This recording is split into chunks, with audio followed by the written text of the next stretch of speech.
मेज के कोने पर बैठे लड़के ने अपने सिगार की राख आतिशदान में झाड़ी। रूहानियत निरा अफसाना है, उसने ऐलान किया। मैं कुछ कह नहीं सकता, मेजबान ने मुतफक्किर अंदाज में कहा। कभी कभी अजीबो गरीब किस्से सुनने को मिलते हैं। जिससे मुझे याद आया कि बोर ने बात शुरू की, लेकिन इससे पहले कि वो मजीद कुछ कह पाता, छोटे कद के फ्रांसीसी जज ने बेरहमी से उसकी बात काट दी। आह, उसके लहजे में तहकीर और खुश अखलाकी का अजीब इम्तिजाज था। हम कौन होते हैं हकीर जाहिल कीड़े जो ये कहने की जुर्रत करें कि क्या है और क्या नहीं है। तुम्हारा शेक्सपियर हक बजानिब था। ए हुरेशियो, आसमान और ज़मीन में ऐसी बहुत सी चीज़ें हैं जो तुम्हारे फ़लसफ़े के वहमो गुमान में भी नहीं हैं। चारों अंग्रेज़ों के चेहरों पर फ़ौरन वो मखसूस और जामिद संजीदगी तारी हो गई जो शेक्सपियर का नाम सुनते ही आम तौर पर उन पर छा जाती थी। मगर रूहानियत, मेज़बान ने बात शुरू की। फ्रांसीसी जज ने दोबारा मुदाखलत की। मैं जो तुमसे मुखातिब हूँ, मैं ज़ाती तौर पर एक ऐसे तजुर्बे से वाकिफ़ हूँ जो इंतहाई गैर मामूली है और आज तक सिवाय रूहानियत या माँ बादुत तबीयत या जो चाहो कह लो, उसकी कोई दूसरी तौजीह मुमकिन नहीं। तुम सुनोगे? ये वो मुकद्दमा है जिसे मैंने कोई 2 साल कबल पेशा वराना तौर पर लड़ा था।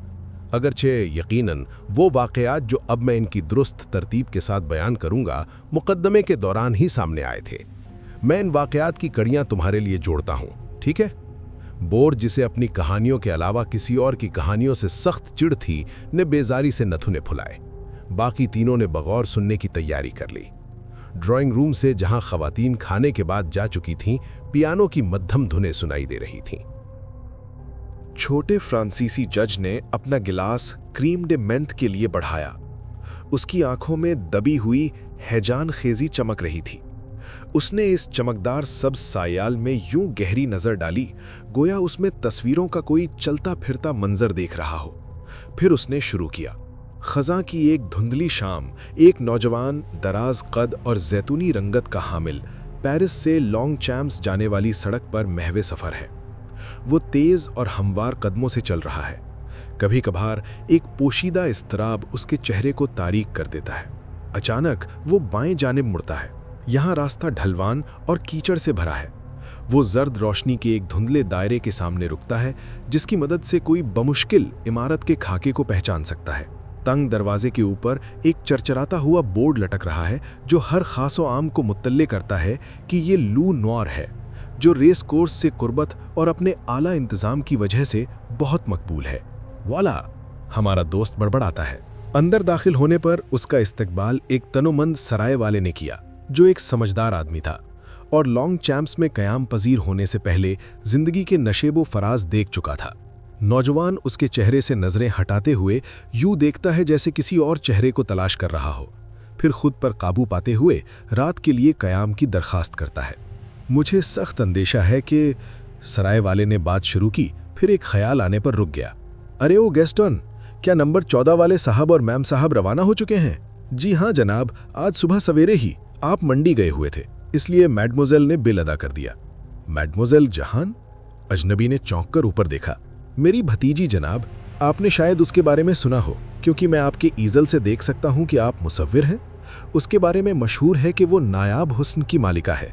मैं खुद भी ऐसा ही समझता हूं। जैं पॉटिन मुसलसल बोलता चला जा रहा था, जैसे जैसे वो अपने मेहमान को तवील खाली राहदारियों और उखड़े हुए रोगन वाले जर्द दरवाज़ों के पास से ले जा रहा था। मुझे आपको डबल कमरा देना पड़ रहा है, जो जैसा कि आपने सुना आज सुबह ही खाली हुआ है। मुस्योर और मदाम गियोमे मजीद रुकने वाले थे, लेकिन अचानक खातून ने इरादा बदल लिया। ओह, वो भी क्या मिजाज रखती थीं। पोटिन ने अपनी मानी खेज आंखें आसमान की तरफ उठाईं। ऐसा हमेशा होता है जब मौसम बहार का मिलाप मौसम सरमा यानी जवानी का बुढ़ापे से हो। तो क्या शौहर अपनी बीवी से उम्र में बहुत बड़ा था? मुसव्विर ने शाइस्ता तौर पर ऐसी दिलचस्पी जाहिर करते हुए पूछा जो वो महसूस नहीं कर रहा था। हरगिज नहीं, अरे साहब, वो औरत ही बड़ी थी, कोई 15 साल, और कोई हसीन भी नहीं थी, मगर अमीर। वो शख्स जानता था कि वो क्या कर रहा है, अपनी चिकनी जिल्द यानी जवानी को उस औरत के चमकदार सिक्कों के एवज देकर। तन्हा रह जाने पर लू आर्नो अपना थैला खोलने लगा। वो इस काम में जितनी देर कर सकता था करता रहा। क्योंकि नीचे जो काम उसका मुंतज़िर था वो हरगिज़ खुशगवार नहीं था। आखिरकार वो नीचे उतरा। छोटा सा धुएं से भरा डाइनिंग हॉल लोगों से खचाखच भरा था। वहाँ बातों और कहकहों का शोर था, चम्मचों और कांटों की खनखनाहट। दरवाजे के करीब मेज़ पर एक नौजवान लड़की हिसाब किताब में मसरूफ़ थी। उसके हल्के सुनहरी बाल दरमियान से मांग निकले हुए और कानों के पीछे ढीले अंदाज में बंधे हुए उसकी पाकीज़ा सफ़ेद जिल्द पर हल्का सा साया डाल रहे थे। आर्नो नशिस्त मुंतखब करते हुए उसे तनकीदी नज़रों से देखता है। आह, ये तो मामूली सी है, वो सोचता है। क्लॉड पर आखिर किस चीज़ का भूत सवार था? अचानक वो अपनी आंखें ऊपर उठाती है। वो एक तवील साकित नज़र के साथ उसकी आंखों में देखती है, फिर दोबारा पलकें झुक जाती हैं। मुसव्वर अपना गिलास ऐसे हाथ से नीचे रखता है जो लरज़ रहा है। वो आमतौर पर तख़य्युलाती नहीं है, लेकिन जब कोई मैडोना के चेहरे से किसी मजाक उड़ाते शैतान की रूह को झांकता हुआ देखे, तारीक और मशहूर कुन, तो वो बौखला जाता है। अब उसे हैरत नहीं थी कि क्लॉड पर क्या बीती थी। कुछ लम्हों बाद दरवाजे की तरफ जाते हुए वो उसकी मेज़ के पास रुकता है। जनाब, कल सुबह के नाश्ते का ऑर्डर देना चाहते हैं? जनाब तुमसे बात करना चाहते हैं। वो शर्मीले अंदाज में मुस्कुराती है। बहुत से लोगों ने उससे बात करने की ख्वाहिश की है। अर्नाउड उसके ख्यालात भांप लेता है। मेरा नाम लू अर्नाउड है, वो मानी खेज अंदाज में इजाफा करता है। आह, वो एक लम्हे के लिए उस पर गौर करती है। फिर, आज रात गर्म है, अगर आप घर के पिछले हिस्से में सहन में लगी छोटी मेज़ों में से किसी एक पर तशरीफ़ रखें तो मैं आपके साथ शामिल होने की कोशिश करूंगी जब ये खंजीर खाना खा चुके होंगे। वो शोर मचाते हुए खाते मजमे की तरफ हकारत से इशारा करती है। वो उस मेज़ पर देर तक बैठे रहे, क्योंकि उस आदमी के पास अपने छोटे भाई क्लॉड के बारे में बताने के लिए बहुत कुछ था। उस तबाही के बारे में जो उस लड़की ने उसकी ज़िंदगी में मचा दी थी, उन छोटे सब्ज शैतानों के बारे में जो एब्सिंथ के गिलास में छुपे होते हैं और अपने शिकार को जकड़ लेते हैं और उसे घसीटते हुए गहरी और गहरी सब्ज खाई में ले जाते हैं। मगर वो सिर्फ हंसती है, ये आवारा आंखों वाली जहाने। लेकिन तुम मुझसे क्या चाहते हो? मुझे उस क्लॉड की कोई ज़रूरत नहीं है, वो मुझे बेजार करता है अब। अर्नाउड उछलकर अपने कदमों पर खड़ा हो जाता है और उसकी कलाई सख्ती से पकड़ लेता है। वो अपने छोटे भाई से बहुत मोहब्बत करता है। उसकी आवाज़ बुलंद हो जाती है, जिससे लोहे की मेज़ों पर कॉफ़ी पीने वाले 2-3 ग्रुप्स की तवज्जो उनकी तरफ मबजूल हो जाती है। तुम्हें कभी उसकी ज़रूरत थी, तुमने कभी उसे चैन से नहीं छोड़ा जब तक कि तुमने उससे सब कुछ नहीं निचोड़ लिया जो ज़िंदगी को खुशगवार बनाता है। अगर मैं कर सकता। जीन पोतन दरवाजे में नमूदार होता है। जिहाने, तुम यहाँ बाहर क्या कर रही हो? तुम जानती हो कि मैं इजाज़त नहीं देता कि तुम मेहमानों से बातें करो। इसे माफ़ कर दें जनाब, ये अभी बच्ची है। बच्ची? मुसव्विर की पेशानी पर बादलों जैसी स्याही उमड़ आती है। इसने एक जिंदगी तबाह कर दी है, उस बच्ची का जिसका तुम जिक्र कर रहे हो। वो हैरानों परेशान सराय वाले के पास से गुजरता हुआ सीढ़ियों की तंग परवास तय करता है और राहदाली से होता हुआ अपने कमरे में जाता है। बड़े पर्दादार छपरखट के किनारे बैठकर वो शाम के वाक़यात पर गौर करता है, लेकिन उसके ख्यालात सिर्फ क्लॉड के बारे में नहीं हैं।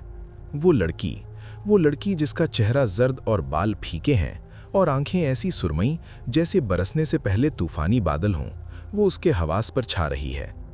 उसकी नर्म सरगोशी नुमा आवाज़ उसके दिमाग में उतर गई है। वो उसे बाहर खिड़की की दहलीज पर गिरती बारिश की टिप टिप में सुन रहा है। जल्द ही भारी कदमों की आवाज़ें सीढ़ियाँ चढ़ती सुनाई देती हैं। दरवाजे ज़ोर से बंद होते हैं। खुशगवार आवाज़ें एक दूसरे को शबे खैर कहती हैं। फिर रफ्ता रफ्ता आवाज़ें दम तोड़ जाती हैं। लू नुआर में लोग जल्दी सो जाते हैं। अभी 10 भी नहीं बजे। आर्नो अब भी बिस्तर के किनारे बैठा है। सर के ऊपर गहरी मखमली छत उसे पसंद नहीं आ रही। उसे सोने की ख्वाहिश नहीं हो रही। जिहाने, क्या तस्वीर बनेगी उसकी? उसे पेंट करना चाहिए। इस ख्याल के ज़ेरे असर वो कैनवस का एक रोल खोलता है, उसे तिपाई पर फैलाता है और पेंसिलें और कोयला तैयार करता है। वो दिन निकलते ही तस्वीर शुरू कर देगा। वो उसे सरसी के तौर पर पेंट करेगा, जो अपने सामने रेंगते हुए खंजीरों के रेवड़ का मजाक उड़ा रही है। वो बिस्तर में घुस जाता है और सो जाता है। खिड़की के शीशे पर बारिश नरमी से थपकियां दे रही है। दूर किसी घड़ी ने 11 बजाए। लू आर्नो अपना सर उठाता है, फिर खामोशी से बिस्तर से ठंडे लकड़ी के फर्श पर उतरता है। जैसे सकते के आलम में वो कमरा पार करता है, कोयला पकड़ता है और दीवानावार ईजल पर मौजूद खाली कैनवस पर काम करता है। 20 मिनट तक उसका हाथ कभी नहीं लड़खड़ाता, फिर कोयला उसकी बेजान उंगलियों से गिर जाता है। नीम व आंखों से बिस्तर की तरफ रास्ता टटोलते हुए वो दोबारा एक गहरी ख्वाबों से आ रही नींद में डूब जाता है। सुबह का सूरज रात की बारिश के कतरों को भगा देता है।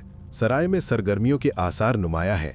झाड़ू की सरसराहट, बाल्टियों की शोर मचाती खनखनाहट, कॉफी की गर्म महक सीढ़ियों से ऊपर तैरती हुई नंबर 14 के दरवाजे के नीचे से आती है और आर्नो को नाश्ते के खुशगवार ख्यालात के साथ बेदार करती है। वो आधा लिबास पहन चुका है जब उसकी नज़र उस कैनवस पर पड़ती है जो उसने तैयार किया था। नोम द द्यू। वो लड़खड़ाकर दीवार के साथ जा लगता है और सामने मौजूद तस्वीर को हक्का बक्का देखता है। ये एक लड़की की तस्वीर है जो घुटनों के बल झुकी हुई हालत में है। मौत की तमाम तर अजियत उसकी ऊपर उठी हुई आंखों में साफ दिखाई दे रही है। उसके गले पर जालिमाना और बेरहमी से अपना खूनी काम करते हुए हाथों का एक जोड़ा है। बदनुमा मोटे हाथ, लेकिन उनके पीछे कितनी ताकत है। चेहरा जहेन का है, एक मस्कशुदा खौफजदा जहेन। आर्नो अपनी आंखों को हाथों से ढांपते हुए पीछे हटता है। ये नाकाबिले बयान चीज किसने बनाई हो सकती है? वो दोबारा गौर से देखता है। ये अंदाज उसी का अपना है। उन जली सियाह लकीरों में कोई गलती नहीं हो सकती। खिंची हुई जिल्द के नीचे पट्टों को जाहिर करने का वो मखसूस तरीका, ये उसी का अपना काम है। वो उसे दुनिया में कहीं भी पहचान सकता था। दरवाजे पर दस्तक। जीन पोटेन खुशी बिखेरता हुआ दाखिल होता है। नाश्ता आपके कमरे में जनाब। हम आज सुबह मसरूफ हैं, मैं काम में हाथ बटा रहा हूं। मुझे मेज और ईजल हटाने की इजाजत दें। सक्रे ब्लो। अचानक उसके गुलाबी होठ सख्त हो जाते हैं। ये जिहैन है? क्या वो आपके लिए मॉडल बनी थी? और कब? आप तो कल रात ही आए। ये किस शैतान का काम है? यही तो मैं भी जानना चाहता हूं। मैं उसके बारे में उतना ही कम जानता हूं जितना आप। जब मैं आज सुबह जागा तो तस्वीर वहां मौजूद थी। क्या आपने इसे बनाया? पोटिन ने शक से पूछा। हाँ, या कम से कम नहीं। हाँ, मेरा ख्याल है मैंने ही बनाया, लेकिन मैं। पोटिन अपनी मुट्ठी भींच लेता है। मैं लड़की से सच उगलवा कर रहूंगा। यहाँ कुछ ऐसा है जो मुझे पसंद नहीं। वो सख्ती से मुसव्विर को धकेल कर आगे बढ़ता है और जिहैन के कमरे की तरफ जाता है। वो वहां नहीं है, नहीं अपनी मेज पर और नहीं नीचे गांव में।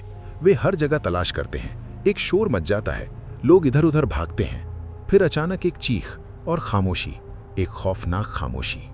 कोई चीज आहिस्ता से लू नौर में लाई जाती है।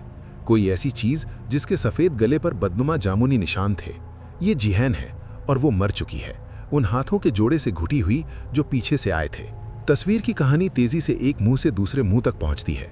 लोग लू आर्नोट को अजीब नजरों से देखते हैं। उन्हें उसकी बुलंद, तनाव भरी आवाज और धमकी आमेज इशारे याद आते हैं जो गुज़िश्ता रात देखे गए थे। बिल आखिर उसे कत्ल के इल्जाम में गिरफ्तार कर लिया जाता है। हजरात, मैं आर्नोट के मुकदमे के मौके पर जज था। कैदी से तस्वीर के बारे में पूछगछ की जाती है। वो कुछ नहीं जानता, कुछ नहीं बता सकता कि वो वहां कैसे आई। उसके साथ ही मुसव्विर गवाही देते हैं कि ये उसी का काम है। उन्हीं से उसके भाई क्लॉड की कहानी, उसकी दीवानगी और बर्बादी का किस्सा निकलता है। अब सहन में होने वाले झगड़े की वजाहत की कोई जरूरत नहीं। मुल्जिम के पास मुर्दा लड़की से नफरत करने की माकूल वजह है। दिफा का वकील अपनी पूरी कोशिश करता है। तस्वीर अदालत में पेश की जाती है। ये सनसनी पैदा कर देती है। काश लू आर्नोट इसे मुकम्मल कर सकता। काश वो उन बेरहम हाथों के मालिक का खाका बना सकता। उसे कोयला दिया जाता है। वो बार बार कोशिश करता है, मगर ला हासिल। हाथ उसके अपने नहीं है, लेकिन ये उसके हक में एक छोटा सा नुक्ता है। वो अपने हाथों की तस्वीर बनाकर खुद को क्यों फंसाता? लेकिन फिर उसने वो तस्वीर बनाई ही क्यों? कोई और ऐसा नहीं जिस पर शक का साया पड़े। मैं गैर जानिबदारी से खुलासा बयान करता हूँ। जूरी वाक़याती शहादतों सर्कमस्टेंशियल एविडेंस की बुनियाद पर मुजरिम करार देती है और मैं कैदी को सज़ाए मौत सुनाता हूँ। सज़ा सुनाने और उस पर अमल दरामद के दरमियान कुछ वक्त गुजरना ज़रूरी है। दिफा का वकील कैदी के लिए एक छोटी सी रियायत हासिल करता है।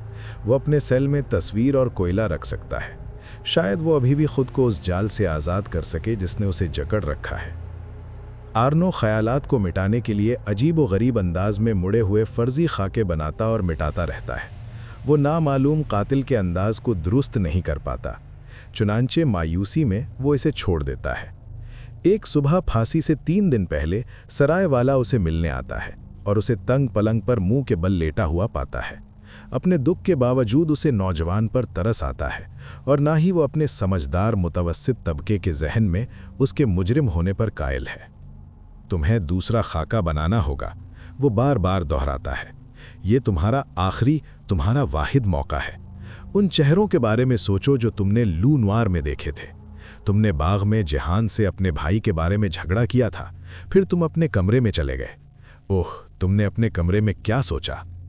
मैंने आपकी भतीजी के बारे में सोचा कि वो कितनी खूबसूरत थी और कैसी बेहतरीन मॉडल बनेगी।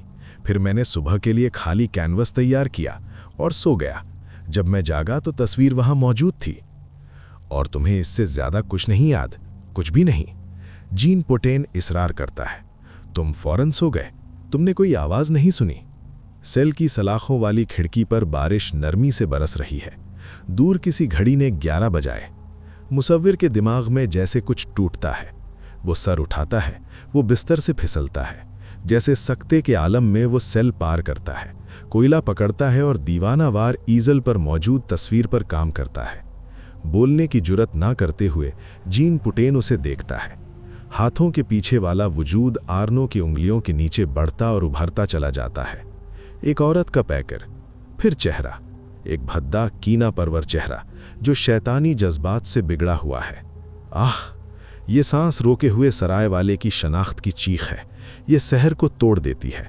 कोयला गिर जाता है और कैदी अपनी आंखों पर हाथ फेरते हुए अपने ही काम को हैरत से देखता है। कौन? क्या? लेकिन मैं इसे जानता हूं। ये वही औरत है जिसके कमरे में तुम सोए थे। वो तुम्हारे आने से एक रात पहले लू नवार में ठहरी थी और उसी सुबह रवाना हुई थी। वो और उसका शौहर मिस्योर गुइया में। लेकिन ये नाकाबिले यकीन है, अगर उसने... हजरात, मैं बात मुख्तसर करूंगा। मैडम गिलामे का सराग पेरिस में उनके फ्लैट तक लगाया गया। आर्नोल्ड के वकील ने उसे अब मुकम्मल हो चुकी तस्वीर के सामने ला खड़ा किया। वो हक्का बक्का रह गई, पागल औरत की तरह बड़बड़ाने लगी और एतराफ़ कर लिया। मजीद तफ्तीश के लिए रियासत की तरफ से सज़ा मुअख्खर कर दी गई। बिलाखिर आर्नोल्ड को बरी कर दिया गया और उसे आज़ाद कर दिया गया। कत्ल का मकसद? एक औरत का हसद। मिस्यो और मैडम गिलामे की शादी को सिर्फ 10 माह हुए थे। उसकी उम्र 49 थी और उसकी 27। उनकी अज़दवाजी जिंदगी का हर लम्हा उसके लिए नाकाबिले बर्दाश्त शुकूक व शुबहात से बोझल था कि ये नौजवान शौहर जो उसे इतना अजीज है, कब किसी दूसरी के लिए उसे छोड़ देगा, अब जबकि उसके कर्ज अदा हो चुके हैं। ये बात उसके जहन को खाए जा रही थी, उसे मस्क कर रही थी, उसका तवाज़ुन बिगाड़ रही थी। उसकी हर नज़र, हर हरकत को वो एक साजिश समझती थी। पेरिस जाते हुए वो चंद दिन लू नवार में रुके। चार्ल्स गिलामे को रेसिंग में दिलचस्पी थी, नीज वो एक मखसूस मैडमोजेल जहन में दिलचस्पी लेने लगा। मैडम ने, जो भांपने में तेज थीं, फौरी रवानगी पर इसरार किया। उनकी रवानगी के दिन की शाम उसने अपने शौहर को गायब पाया और मालूम हुआ कि वो गाड़ी ले गया है। वो कहाँ गया होगा? सराय वापस, यकीनन, जो पेरिस से सिर्फ आधे घंटे की मसाफत पर थी। उसने एक और गाड़ी किराए पर ली और उसका पीछा किया, खुद गाड़ी चलाते हुए। ये कोई खुशगवार सफ़र नहीं था। पहली गाड़ी उसे सराय से तकरीबन आधा मील दूर लावारिस खड़ी मिली। अपनी गाड़ी उसने उसके पास छोड़ी और बाकी रास्ता पैदल तय किया। बाकी काम आसान था। घर के सामने गिलामे का कोई नामो निशान न पाकर वो चोरी छुपे पिछली तरफ गई। वहां उसे सहन की दीवार में एक दरवाज़ा मिला जो गली में खुलता था। वो दरवाज़ा थोड़ा सा खुला था। वो अंदर खिसक गई और साए में दबक कर बैठ गई। हाँ, वो वहीं थे, उसका शौहर और जहान। लड़की हंस रही थी, उसे वरगला रही थी और वो जवान थी, ओ बहुत जवान। औरत मशहूर होकर देखती रही। चार्ल्स ने जहान को अलविदा कहा और दोबारा आने का वादा किया। उसने मोहब्बत से उसका बोसा लिया, गेट से गुजरा। उसके कदमों की आवाज़ गली में मधम होती सुनाई दी। जहान ने उसे हवा में बोसा उछाला और फिर छोटा दरवाज़ा बंद कर दिया। दूर किसी घड़ी ने 11 बजाए और हाथों के जोड़े ने लड़की के गले के गिर्द लिपट लिया और सफ़ेद गोश्त में गहरा, बहुत गहरा धंस गया। और शौहर, क्या वो जुर्म में एयानत का मुर्तकिब था? बॉय ने पूछा। मुमकिन है उसने उस फेल का अंदाज़ा लगा लिया हो, हाँ, लेकिन कमज़ोर होने की वजह से खुद को फंसाने के खौफ से कुछ ना कहा। यह साबित नहीं हो सका। मेज़बान अपनी कुर्सी पर बेचैनी से हिला। क्या आप मुझे ये बताना चाहते हैं कि तस्वीर का मुअम्मा कभी हल नहीं हुआ? क्या आर्नोल्ड वाकई अपनी खिड़की से कत्ल देख सकता था और उसे कैनवस पर मुंतकिल कर सकता था? छोटे फ्रांसीसी जज ने नफी में सर हिलाया। क्या मैंने आपको नहीं बताया था कि उसकी खिड़की का रुख सामने की तरफ था? नहीं, उस नुक्ते की वजाहत अभी तक नहीं हो सकी है। यह हमारी समझ से बालातर है। उसने हाथ से एक वसी इशारा किया जिससे उसका शराब का गिलास उलट गया। वो फर्श पर छनाके से गिरा। बोर चौंक कर जागा। और क्या उनकी शादी हुई? उसने इस्तिफसार किया। किनकी शादी? वो मुसव्विर और वो लड़की, क्या नाम था उसका? जहान? जनाब, मुझे ये कहते हुए अफसोस है कि ये नामुमकिन था, क्योंकि जहान मर चुकी थी। मेज के कोने पर बैठा बॉय खड़ा हुआ और अपने सिगार का टुकड़ा आग में फेंक दिया। मेरा ख्याल है रूहानियत निरा अफसाना है।